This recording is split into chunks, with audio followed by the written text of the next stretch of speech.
Hey everybody, it's me, Sven here, bringing you day 41 of Let's Talk About Autism. Before we get started, how about you hit the like and subscribe button down below? It'll help me a lot.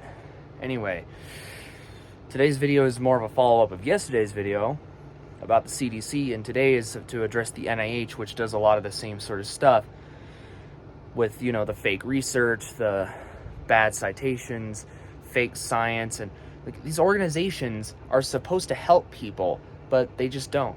And again, the treatments they are recommending, this is the National Institute of Health, are recommending stuff that don't work.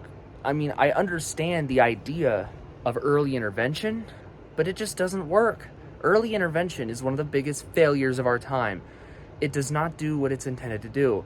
I've already talked about this before, and the health institutions support it anyway. Well, probably because it's a billion-dollar industry, which I will definitely talk about in a later video in the series. And one of the things I forgot to mention yesterday is they don't really talk about the abuse. They don't talk about the repression and indoctrination that we're forced to go through thanks to a lot of their policies.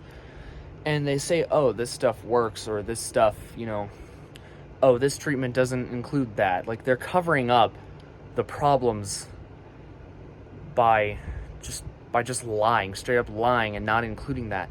If you're going to recommend a treatment, you got to be transparent. This is why we elected people like Robert Kennedy Jr., so we could have transparency in our health system. And I'm sure he's working on it. But, what about the 75% of us that are capable of living normal lives? Am I right? But yeah, they don't do what they should do. The NIH and every other health organization from there, like Children's does a bad job, Kaiser does a bad job, Pfizer sure does a horrible job. I mean, I haven't looked this up, but I'm sure they're just as bad. And they promote this kind of horrible treatment with this billion-dollar industry that makes them money at our expense.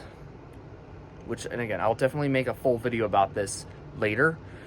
But all I'm saying is, if you're going to recommend treatment, if you're going to diagnose people with autism, if you're going to do research and provide help, you need to do it properly and you need to do it transparently. Because if you don't, you're going to have a lot of problems and people are going to hate you.